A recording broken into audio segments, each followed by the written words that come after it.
Students मुझे उम्मीद है आप खैरियत से होंगे, अच्छे से वाली पढ़ेंगे। जी स्टूडेंट्स, हम फ्लावर को स्टार्ट किए हुए सेक्सुअल रिप्रोडक्शन इन प्लांट्स हम पढ़ रहे हैं। अच्छा, इसमें हम ये स्टार्ट करते हैं स्टेजेस ऑफ लाइफ साइकिल के बारे में। अब हमने ये टॉपिक पढ़ना है। पिछला टॉपिक में आपको फ्लावर का स्ट्रक्चर डिटेल से कंप्लीट पढ़ा चुकी हूँ, उम्मीद है कि आपको अच्छे समझ आया होगा। जी स्टूडेंट्स, इसमें उन्होंने कहा है कि हम एंजियोस्पर्म प्लांट के बारे में बात करें। एंजियोस्पर्म प्लांट वो प्लांट होते हैं फ्लावरिंग प्लांट।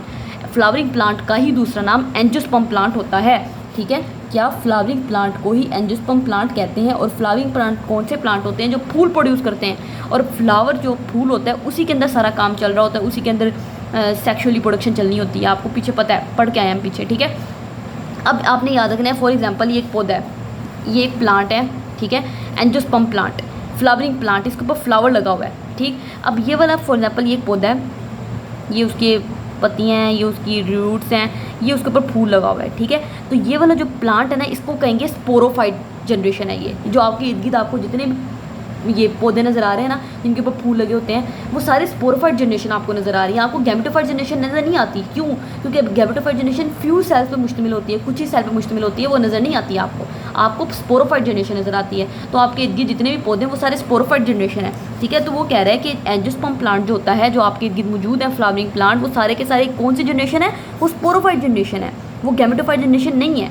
ठीक है, तो वो कहता है कि जब उस पौधे के ऊपर वो एक एंजियोस्पर्म प्लांट था, उसने फ्लावर प्रोड्यूस करना था। अब जब उस पौधे ने अपना फूल प्रोड्यूस कर लिया और वो फ्लावर मैच्योर भी हो गया उसका, अब जब फ्लावर मैच्योर हो जाएगा, चूँकि वो एक स्पोरोफाइट जनरेशन है, स्पोरोफाइट जनरेशन का मकसद होता है स्पोर प्रोड्यूस करना। पीछे हम पढ़ के आए हैं, स्पोरोफाइट जनरेशन ने स्पोर्स प्रोड्यूस करने होते हैं, तो वो फूल भी क्या करेगा? वो स्पोर्स प्रोड्यूस करना शुरू कर देगा। वो स्पोर्स जो होंगे, फिर आपको पता है, पीछे हम पढ़ के आए हैं, वो स्पोर्स जमिनेट करेंगे। ठीक है, और स्पोर्स जमिनेट करके गैमेटोफाइट जनरेशन बनाएंगे, और गैमेटोफाइट जनरेशन है फिर मेल गैमेट फीमेल गैमेट बनाने हैं, उन्होंने आपस में मिलकर फिर स्पोरोफाइट जनरेशन बना देनी है। ये बात उन्होंने दोबारा यहाँ पे लिखी हुई है कि ये स्पोर्स जमिनेट करते हैं और जमिनेट करके मेल और फीमेल गैमेटोफाइट बना देते हैं। ठीक है, दो ही गैमेटोफाइट बनते हैं, एक मेल गैमेटोफाइट बनता है, एक फीमेल गैमेटोफाइट बनता है। मेल गैमेटोफाइट ने मेल गैमेट बना देने हैं, फीमेल गैमेटोफाइट ने फीमेल गैमेट बना देने हैं। सही हो गया? तो वो कहते हैं जो गैमेटोफाइट जनरेशन होती है, ये स्मॉल स्ट्रक्चर, छोटे छोटे स्ट्रक्चर होते हैं। क्यों? कंसिस्टिंग ऑफ फ्यू सेल्स, क्योंकि वो कुछ ही सेल पे मुश्तमिल है, इसलिए वो आपको नज़र नहीं आ रही होती। ठीक है, they make gametes, gametophyte generation काम एक गैमेट्स बनाना होता है, और वो गैमेट्स फिर क्या करते हैं? देखें, गैमेट बन रहे हैं, गैमेट फिर आपस में कंबाइन करेंगे, कंबाइन करके जाइगोट बना देंगे। ठीक है, जो आपस में कंबाइन करके जाइगोट बनाएंगे, और जाइगोट ने दोबारा क्या करना है? जाइगोट ने दोबारा एक न्यू स्पोरोफाइट जनरेशन बना देनी है। न्यू दैट डिवेल्प, वो जाइगोट डिवेल्प करेगा और न्यू स्पोरोफाइट जनरेशन बना देगा। बात खत्म हो गई। तो यही बात उन्होंने वही बात दोबारा शुरू कर दी। अब देखें, हमने पौधों के अंदर करवानी है सेक्सुअल रिप्रोडक्शन। सेक्सुअल रिप्रोडक्शन में एक male sex, female sex, male gamete, female gamete. ठीक है, तो पहले हम फीमेल गैमेट प्रोड्यूस करवाएंगे, फिर हम मेल गैमेट प्रोड्यूस कराएंगे। फिर हम क्या करेंगे? देखें, पहले हम मेल गैमेट प्रोड्यूस करें, फीमेल गैमेट प्रोड्यूस कराएंगे, फिर हम मेल गैमेट प्रोड्यूस कराएंगे, फिर हम मेल और फीमेल को आपस में मिला के जाइगोट बना देंगे, और फिर हम जाइगोट से एक पूरा नया पौधा स्पोरोफाइट बना देंगे। अब हम ये देखते हैं, अब हम पहले बनाते हैं फीमेल गैमेट के फीमेल गैमेट कैसे बनता है और फीमेल गैमेट होता क्या है, हम इसको हम डिटेल में पढ़ते हैं। यहाँ पे सारा उन्होंने लिखा हुआ है। ठीक हो गया? जी स्टूडेंट्स, आपने देखा होगा कि फॉर एग्जांपल अगर मैं मैंगो की बात करूँ, तो ये मैंगो है, मैंगो के अंदर उसकी मैंगो कितनी बड़ी गुठली होती है। ठीक है, इसी तरीके से अगर आप अमरूद देखते हो, ये अगर अमरूद है, अमरूद के अंदर अमरूद के इतने ज़्यादा बीज होते हैं। तो ये जो एक्चुअली ये जो मैंगो का पूरा मैंगो है ना, वो ओवरी से मिलके बना होता है। क्योंकि आपको पता है फीमेल रिप्रोडक्टिव पार्ट के अंदर क्या होता है? स्टिग्मा, स्टाइल और ये ओवरी। और ओवरी के अंदर आपको पता क्या होता है? ओव्यूल होते हैं। ओवरी के अंदर ओव्यूल होते हैं। ठीक है, एक ओव्यूल भी हो सकते हैं, कई ओव्यूल भी हो सकते हैं। अब ये जो ओवरी है ना, ठीक है, ये वाली जो ओवरी होती है, ये वाली सारी, इस ओवरी ने ये मैंगो का येलो वाला पार्ट बनाया हुआ है जो हम खाते हैं, और जो गुठली बच जाती है ना, वो ओव्यूल है। ठीक है, क्योंकि ओव्यूल ने हमेशा सीड बनाना होता है। जो आप खाते हो फ्रूट होता है ना वो मैंगो का, तो वो जो फ्रूट है वो ओवरी ने बनाना है। ये जो सारी गिद ओवरी है ना, तो ओवरी ने, आपको बात याद रखनी है, फ्रूट बनाना है। ठीक है, और ये जो अंदर ओव्यूल होता है ना, इस ओव्यूल ने सीड बनाना होता है। तो मैंगो का सीड क्या होता है? मैंगो की गुठली। तो वो जो मैंगो की गुठली जब आप देखो ना, तो आपको याद आ जाना चाहिए कि ये ओव्यूल है, क्योंकि ओव्यूल ही हमेशा सीड बनाता है। इसी तरीके से अमरूद की बात करें, तो जो अमरूद का सारा पोर्शन है, जो फ्रूट है, जो आप खा लेते हो, वो ओवरी से बना हुआ है। और जो उसके अंदर छोटे छोटे बीज होते हैं ना, वो सारे उसके ओव्यूल थे, और क्योंकि ओव्यूल ने सीड बनाना होता है। तो देखें, इसके अंदर एक ओव्यूल था, इसके अंदर काफ़ी ज़्यादा ओव्यूल थे। तो ओव्यूल जो होता है ओवरी के अंदर एक भी हो सकता है, एक से ज़्यादा भी हो सकते हैं। आपकी बुक वालों ने जो डायग्राम बनाई हुई है ना, वो ओवरी के अंदर उन्होंने काफ़ी ज़्यादा ओव्यूल बनाए हुए हैं। उन्होंने इस तरह करके ना ओवरी के अंदर काफ़ी ज़्यादा ऐसे करके ओव्यूल बनाए हुए हैं, तकरीबन 6 ओव्यूल बनाए हुए हैं उन्होंने। तो हम बुक के डायग्राम में अब मैं डिस्कस करने लगी हूँ, इसलिए मैंने आपको ये बात बताई है। ये देखिए स्टूडेंट्स, अब हम इस डायग्राम को डिटेल से डिस्कस करेंगे। बहुत अच्छी उन्होंने डायग्राम बुक वालों ने बनाई हुई है, इसलिए मुझे डायग्राम बना के आपको देने की ज़रूरत नहीं है। हम इसी अच्छे से समझेंगे कि बुक वाले क्या कहना चाह रहे हैं। ये देखिए वो कह रहे हैं कि सबसे पहले ना ये आपकी ओवरी है, ये आपको नज़र आ रही है, ये वाला नीचे वाला पार्ट आपको पता है ओवरी का होता है, ठीक है। ओवरी के अंदर में आपको पता है ओव्यूल होते हैं। तो आपकी बुक वाली डायग्राम में तकरीबन कितने ओव्यूल बने हुए हैं? 1 2 3 4 5 6, ये 6 ओव्यूल बने हुए हैं। देखिए इन्होंने एक ओव्यूल दिखाया हुआ है। हम ना इस ओव्यूल को डिटेल में पढ़ेंगे, इस ओव्यूल के अंदर क्या होता है। ये ओव्यूल ने मुस्तकबिल में आपको पता है एक बीज बनाना है, लेकिन ये ओव्यूल के अंदर क्या क्या होता है हम ये भी देखेंगे। ये उन्होंने ना ये वाले ओव्यूल को जूम करके दिखाया हुआ है। देखें ये वाला जो ओव्यूल था, 6 ओव्यूल थे ना, 1 2 3 4 5 6, उन्होंने ये वाले ओव्यूल को जूम करके दिखाया हुआ है। ये ओव्यूल को जूम करें ना तो ओव्यूल की बड़ी मोटी सी प्रोटेक्टिव कवरिंग होती है। देखो कितनी ज़्यादा मोटी सी प्रोटेक्टिव कवरिंग है। इस प्रोटेक्टिव कवरिंग को इंटीगुमेंट कहते हैं। ये जो इतनी मोटी प्रोटेक्टिव कवरिंग है, ठीक है, देखो कितनी लेयर्स आ रही हैं आपको, 3-4 लेयर्स नज़र आ रही हैं, इनको इंटीगुमेंट्स कहते हैं। और नीचे एक सुराख होता है जिसको माइक्रोपाइल कहते हैं। इस सुराख का क्या मकसद होता है? ओव्यूल जो है ना, इसने मुस्तकबिल में बीज बनना है, ठीक है। जब ये बीज बनेगा तो बीज के अंदर ये जो बीज होता है ना, आपने देखा होगा इस बीज को कहीं भी मतलब फेंक दें, और अगर उस बीज को suitable temperature, suitable environments, appropriate sunlight, सही तरीके से उसको सब कुछ सही मिकदार में मिलता रहे तो वो पूरा पौधा बना देता है। वो बीज कैसे पूरा पौधा बना देता है? एक्चुअली उस बीज के अंदर एक छोटा सा जिंदा एम्ब्रियो था, उसने पूरा नया पौधा बनाया है, ठीक है। तो उस एम्ब्रियो को जब उसने सीड बननी है, जब उसने बीज होना होता है, तो उस बीज ने जब पौधा पूरा बनाना है तो उस क्या ये जो बीज है, इस बीज के अंदर एक छोटा सा प्यारा सा एम्ब्रियो बैठा हुआ है हमारा, ठीक है। ऐसे करके अगर मैं आपको यहाँ पे दिखाऊँ बीज का स्ट्रक्चर, सीड का स्ट्रक्चर कैसा होता है, ऐसे करके होते हैं। देखिए ये बीज है, इस बीज के अंदर एक बहुत प्यारा छोटा सा हमारा एम्ब्रियो बैठा होता है, ठीक है। इस एम्ब्रियो में आपको ऐसे करके, ऑब्वियसली ऐसा एम्ब्रियो तो नहीं होता, लेकिन मैं आपको याद कराने के लिए ऐसा एम्ब्रियो बना रही हूँ। इस एम्ब्रियो ने ग्रो करना है, तो इसको ग्रो करने के लिए ऑक्सीजन चाहिए, जाहिर सी बात है, इसने अपनी कार्बन डाइऑक्साइड बाहर निकालनी है। तो वो ऑक्सीजन जो जाएगी ना, वो अंदर इस छोटे से सुराख के ज़रिए से जाएगी। इस सुराख को माइक्रोपाइल कहते हैं, ठीक है। ये सुराख अल्लाह ताला ने क्यों रखा होता है? ताकि इसके ज़रिए से इसको ऑक्सीजन मिलते रहे और ये अपनी कार्बन डाइऑक्साइड जो उसने निकालनी है वो बाहर निकालता रहे, इसलिए माइक्रोपाइल है। और इसके इर्द गिर्द बहुत मोटी प्रोटेक्टिव कवरिंग मौजूद होती है इस बीज के इर्द गिर्द, जिसको इंटीगुमेंट कहते हैं, ठीक है। तो वही इंटीगुमेंट यहाँ पे इन्होंने दिखाई हुई है, ठीक है। वही ओव्यूल के इर्द गिर्द ये बहुत मोटी प्रोटेक्टिव कवरिंग है जिसको हम इंटीगुमेंट कहेंगे। सही हो गया, ये वाली सारी कवरिंग, ठीक है, ये सारी इंटीगुमेंट है और ये माइक्रोपाइल है जो मैंने आपको इसका मकसद बता दिया, ठीक है। इसके अलावा अब इस बीज ये ओव्यूल है ना, इस ओव्यूल को मैं जूम करके दिखा रही हूँ। इस ओव्यूल के अंदर एक आपको नज़र आ रहा है, इसको मेगास्पोर मदर सेल कहते हैं, ठीक है। ये इन्होंने यहाँ पे जूम करके दिखाया हुआ है। देखिए उन्होंने कहा है हम इसी को दोबारा यहाँ पे जूम करके दिखा देते हैं। अब उन्होंने यहाँ इस डायग्राम में उन्होंने जो प्रोटेक्टिव कवरिंग है ना वो हटा दी है, ये होती हैं हालांकि। ये मेगास्पोर मदर सेल है, ठीक है। मेगास्पोर मदर सेल आपने याद रखना है हमेशा डिप्लॉयड होता है। ये देखिए ये इन्होंने दिखाया हुआ है, ये इन्होंने इसको ना इन्होंने यहाँ पे जूम कर दिया। तो ये मेगास्पोर मदर सेल है। मेगास्पोर मदर सेल एक डिप्लॉयड सेल होता है, देखिए 2n है। अब आपको पता है डिप्लॉयड सेल के अंदर ही हमेशा म्योसिस हो सकती है। हमने पीछे हम डिटेल में पढ़ के हैं कि डिप्लॉयड सेल म्योसिस करता है। तो ये जो मेगास्पोर मदर सेल था इसने म्योसिस की, और आपको पता है जब भी म्योसिस होती है तो म्योसिस में एक सेल से 4 सेल बनते हैं। माइटोसिस होती है तो माइटोसिस में एक सेल से 2 सेल बनने हैं, लेकिन म्योसिस में हमेशा एक सेल से 4 सेल बनते हैं। ये हमें बात पता है, ये हम पीछे पढ़ के आ चुके हैं सेल साइकिल वाले चैप्टर में, हमने एक सेल से 4 सेल कैसे बनाए थे, ठीक है। तो इस मेगास्पोर मदर सेल जो कि डिप्लॉयड सेल था, इसने म्योसिस की और म्योसिस के नतीजे में इसने 4 सेल बनाए। चारों सेल हैप्लॉयड सेल हैं। देखिए 1n पीछे हम पढ़ चुके हैं, मैं आपको पिछले चैप्टर में पिछले टॉपिक में डिटेल में पढ़ा चुकी हूँ कि 1n हमेशा हैप्लॉयड को कहते हैं, 2n हमेशा डिप्लॉयड को कहते हैं। तो ये मेगास्पोर जो है ना, ये देखें इसने मेगास्पोर मदर सेल ने क्या किया, म्योसिस की, म्योसिस के नतीजे में 4 सेल बनाए। चारों सेल हैप्लॉयड होते हैं। इन चारों सेल को हम कहेंगे मेगास्पोर्स, इसलिए हमने इसको मेगास्पोर मदर सेल कहा था। ये मदर सेल है जो क्या बनाएगा, मेगास्पोर्स बनाएगा मुस्तकबिल में, इसलिए इसका नाम मेगास्पोर मदर सेल था। अब ये चारों मेगास्पोर्स हैं, 4 मेगास्पोर बन गए। ये क्या है, मेगास्पोर्स हैं, ठीक होगा। ये देखिए वही उन्होंने बताया हुआ 4 मेगास्पोर है। अब मसला ये कि चारों मेगास्पोर जो होते हैं ना, ये एक दूसरे से कंपटीशन लगा लेते हैं, कहते हैं कौन जल्दी ग्रो करता है। जो सबसे ज़्यादा जल्दी ग्रो कर जाएगा वो डोमिनेंट हो जाएगा, बाकी तीनों को ख़त्म कर दिया जाएगा। तो इन चारों मेगास्पोर में कंपटीशन चला, तो इनमें से एक बहुत बड़ा ग्रो कर गया, बाकी तीनों को ख़त्म कर दिया जाएगा। अब सिर्फ हमारे पास एक बचा है, ये 3 ख़त्म हो गए, सिर्फ एक जो है ना वो ग्रो करके बहुत बड़ा हो गया, 3 ख़त्म हो गए। अब वही वाला जो मेगास्पोर था ना, जो एक ज़िंदा बचा, उसको कहा जाएगा तुम्हें इसलिए ज़िंदा बचाया गया था कि तुमने आगे बहुत मुशक्क़त बड़ा काम करना है, तुमने 3 बार माइटोसिस करनी है। इस मेगास्पोर को कहा जाएगा कि अगर चलो ठीक है कोई मसला नहीं, मैं कर लेता हूँ अगर मैं ज़िंदा रहा हूँ, तो इसने 3 बार माइटोसिस करनी है। अब आपने याद रखना है, आपको कैसे पता लगेगा कि अगर एक सेल कितनी बार माइटोसिस करता है तो कितने सेल बनते हैं, ये बात आपने याद रखनी है। ये चीज़ आपको ना 2n वाले फॉर्मूले से पता लगती है कि एक सेल एक माइटोसिस कितनी बार करता है तो कितने सेल बनते हैं। अगर मैं कहती हूँ आपको एक सेल 2 बार माइटोसिस कर रहा है तो कितने सेल बनेंगे, आपने n की बजाय 2 लिख देना है, ठीक है। तो इसका मतलब है कि 2 को 2 से 2 बार मल्टीप्लाई करें, ठीक है, तो 4 आ जाएगा। इसका मतलब है कि 2 बार जब माइटोसिस करेगा सेल तो एक सेल से 4 सेल बनेंगे, ठीक है। इसी तरीके से मैं आपको कहूँ अगर एक सेल 3 बार माइटोसिस कर रहा है तो कितने सेल बनेंगे, तो आपने n की बजाय 3 लिख देना है, ठीक है। इस 3 का मतलब है कि 2 को 3 बार मल्टीप्लाई करो, ठीक है। तो 2 को 3 बार मल्टीप्लाई कर दो, 2 × 4, 4 × 8, 8 आ जाएगा।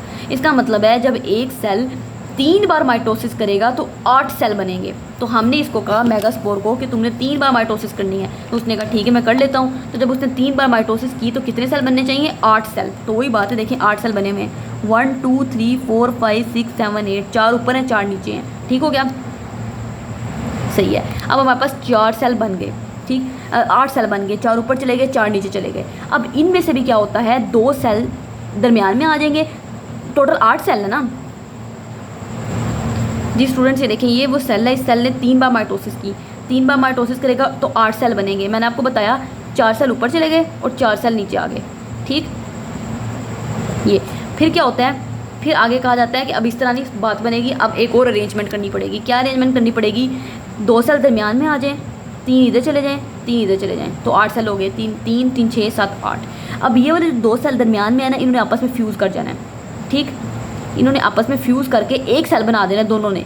इसको हम कहते हैं फ्यूजन न्यूक्लियस, क्योंकि दोनों का फ्यूज़ करने से बना है, इसलिए हम इसको क्या कहेंगे, ये जो बना है इसको कहेंगे फ्यूजन न्यूक्लियस बना है, फ्यूजन न्यूक्लियस, ठीक है। अब ऊपर भी 3 सेल पड़े हैं, नीचे भी 3 सेल पड़े हैं।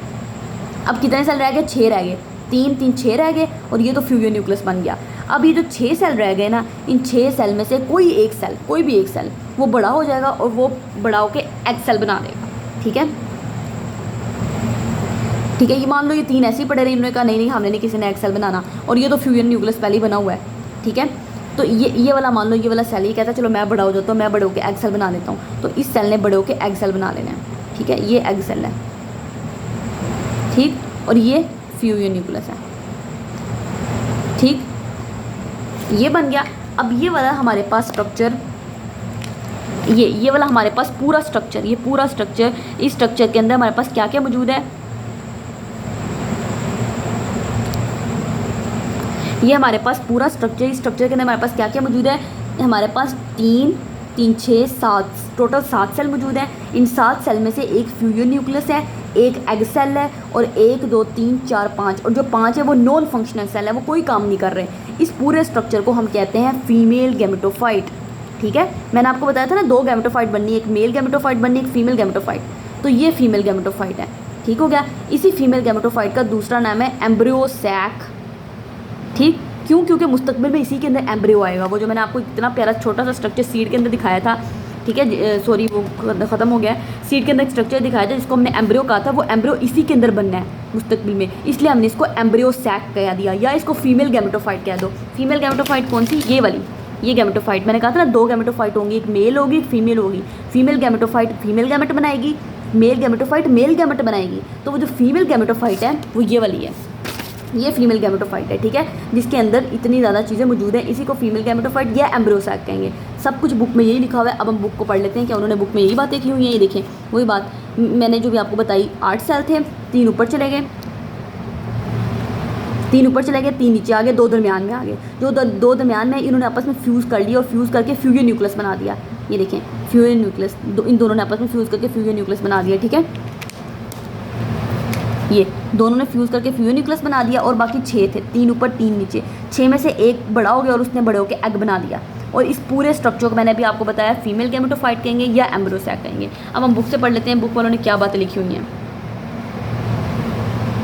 ये देखिए बुक वालों ने लिखा हुआ है कि जो ओव्यूल होता है ना, ओव्यूल एक्ट एज मेगास्पोरेंजियम अच्छा, ये जो ओव्यूल है ना, इसको हमने मेगास्पोरेंजियम इसलिए कहा है क्योंकि इसके अंदर मेगास्पोर मदर सेल मौजूद थे और मेगास्पोर बन रहे थे। ठीक है, ये देखें, ये ओव्यूल था ना, मैंने आपको दिखाया, ये ओव्यूल था, ये ओव्यूल, ये पूरा ओव्यूल उन्होंने दिखाया हुआ है। तो ओव्यूल जो होता है इस यही एक्ट एज मेगास्पोरेंजियम, ये मेगास्पोरेंजियम के तौर पर एक्ट कर रहा है। क्यों? क्योंकि इसके अंदर मेगास्पोर मदर सेल है। ये देखिए मेगास्पोर मदर सेल, ये मेगास्पोर मदर सेल इसके अंदर मौजूद है ओव्यूल के अंदर। ठीक है, इसलिए इसको मेगास्पोरेंजियम कह रहे हैं। क्यों? क्योंकि it contains a diploid megaspore mother cell. क्यों? क्योंकि इस ओव्यूल के अंदर एक मेगास्पोर मदर सेल है जो कि डिप्लॉयड है। ये देखिए, ये वाला मेगास्पोर मदर सेल है जो कि डिप्लॉयड है, विच अंडरगोज म्योसिस। उस मेगास्पोर मदर सेल ने म्योसिस की और म्योसिस के नतीजे में क्या किया, 4 हैप्लॉइड मेगास्पोर बनाए। ये देखो 1 2 3 4 मेगास्पोर बनाए जो कि हैप्लॉइड थे। क्यों? क्योंकि म्योसिस जब होती है तो म्योसिस में हमेशा डिप्लॉयड चीज़ हैप्लॉइड में चली जाती है, तो वही बात हुई। ठीक है, 4 हैप्लॉइड मेगास्पोर बने, ओनली 1 मेगास्पोर रिमेन अलाइव। सिर्फ एक मेगास्पोर जिंदा रहा, बाकी तीनों मर गए। ठीक है, तीनों गायब हो गए, ख़त्म हो गए। अब वो जो एक मेगास्पोर जिंदा बचा है ना, उसके अंदर क्या होगा, 3 बार माइटोसिस होगी। उस मेगास्पोर के अंदर 3 बार माइटोसिस होगी, तो उसके नतीजे में क्या होगा, 8 हैप्लॉइड न्यूक्लियाई आर फॉर्म्ड। 3 बार माइटोसिस हुई तो 1 2 3 4 5 6 7 8 न्यूक्लियाई बने। और म्योसिस के नतीजे में तो आपको माइटोसिस होगी, माइटोसिस। ठीक है, म्योसिस नहीं हो सकती, माइटोसिस होगी। ठीक, माइटोसिस में क्या होता है, डिप्लॉयड वाली चीज़ डिप्लॉयड रहती है, हैप्लॉइड वाली चीज़ हैप्लॉइड रहती है। तो ये पहले हैप्लॉइड थे तो अब भी हैप्लॉइड रहेंगे। ठीक है, तो मेगास्पोर के अंदर, इस मेगास्पोर के अंदर 8 हैप्लॉइड न्यूक्लियाई बनेंगे। कैसे बनेंगे, माइटोसिस से बनेंगे। ठीक, क्योंकि पहले ही हैप्लॉइड था तो हैप्लॉइड के अंदर माइटोसिस हो सकती है, हैप्लॉइड के अंदर म्योसिस तो होती नहीं है। तो माइटोसिस होगी, माइटोसिस से हैप्लॉइड से मजीद हैप्लॉइड 8 न्यूक्लियाई बन जाएंगे। वही बात मैंने आपको बताई कि कैसे पता लगा कितने नंबर ऑफ न्यूक्लियाई बनने हैं, आपने 2n वाला फार्मूला लगाया। ठीक है, इससे आपको पता लगा। अब क्या हुआ, 2 nuclei migrate to the centre, 2 nuclei दरमियान में चले गए, and fuse to form a fusion nucleus. और ये देखें 2 न्यूक्लियाई दरमियान में चले गए, ये उन्होंने मिलकर फ्यूजन न्यूक्लियस बना दिया। ठीक है, और फिर क्या हुआ, 2 न्यूक्लियाई माइग्रेट करके उन्होंने फ्यूजन न्यूक्लियस बना दिया। 1 न्यूक्लियस आउट ऑफ रिमेनिंग 6, बाकी 6 बचे हैं। ये देखिए 3 4 5 6, इसने तो फ्यूजन न्यूक्लियस बना दिया। इसके अलावा बाकी कितने बचे, 1 2 3 4 5 6। तो इसके अलावा इसने तो फ्यूजन न्यूक्लियस बना दिया, इसकी तो बात खत्म करो। बाकी जो 6 सेल बचे, इन 6 सेल में से एक सेल कहता है कोई एक सेल बड़ा हो गया और उसने बड़ा होकर एग सेल बना दिया। ठीक है, वही बात है, 1 न्यूक्लियस आउट ऑफ रिमेनिंग 6, वो जो एक न्यूक्लियस था वो बड़ा हुआ और उसने बड़े होकर क्या बना दिया, फीमेल गैमेट बना दिया, जिसको एग सेल बना दिया, जिसको फीमेल गैमेट कहते हैं। ठीक है, ये देखिए 3 कितने न्यूक्लियाई मौजूद थे, 3 3 6, बाकी 6 न्यूक्लियाई बचे ना, क्योंकि ये 2 न्यूक्लियस तो आपस में मिलकर फ्यूजन न्यूक्लियस बना दिया। इन 6 न्यूक्लियाई में से एक न्यूक्लियस जो था वो बड़ा हुआ, उसने बड़े होकर एग सेल बना दिया। वो जो न्यूक्लियस, ये खाली पहले न्यूक्लियस था, इस न्यूक्लियस ने अपने एक पूरा सेल बना दिया, इसके अंदर साइटोप्लाज्म भी आ गया होगा तो पूरा सेल बन गया। ठीक है, सही हो गया। अब वो कहते हैं कि ये एग सेल जो है ना, ये फीमेल गैमेट है, फीमेल गैमेट एग सेल है, ये फीमेल गैमेट है। ठीक है, इस फीमेल गैमेट के साथ आके मेल गैमेट मिलेगा। ये हमारे पास क्या है, फीमेल गैमेट। ये बात आपने याद रखनी है, क्योंकि हमारे केस में भी फीमेल गैमेट एग ही होता है, इनके केस में भी फीमेल गैमेट एग ही है। तो ये जो एग सेल बड़ा हो गया, ये पहले खाली एक न्यूक्लियस था ऐसे करके, फिर इस न्यूक्लियस ने अपने अंदर साइटोप्लाज्म भी ले लिया होगा सारा, अपनी ऑर्गेनेलीज ले ली होंगी। ठीक है, जिसकी वजह से यहाँ पे एक एग सेल बन गया। अब एग सेल को हम फीमेल गैमेट भी कहते हैं। ठीक है, अब ये हो गया। अब वो कहता है रिजल्टिंग स्ट्रक्चर, ये पूरा का पूरा स्ट्रक्चर जो बनता है, जिसके अंदर क्या क्या मौजूद है, जिसके अंदर 7 सेल मौजूद हैं। 7 सेल कैसे हुए, एक एग सेल है, ये देखें एक एग सेल है, 7 सेल हैं। ये जो मैंने अभी आपको अपनी डायग्राम बनाई हुई दिखाई, मैं वो दिखाऊँ। ये देखिए 7 सेल हैं, 1 2 3 4 5 6 7। ठीक है, 7 सेल में से कौन कौन से सेल आ जाते हैं, वो कहते हैं 1 एग सेल, एक एग सेल है। बिल्कुल सही बात है, ये देखें एक एग सेल है। 1 फ्यूजन न्यूक्लियस, एक फ्यूजन न्यूक्लियस है बिल्कुल।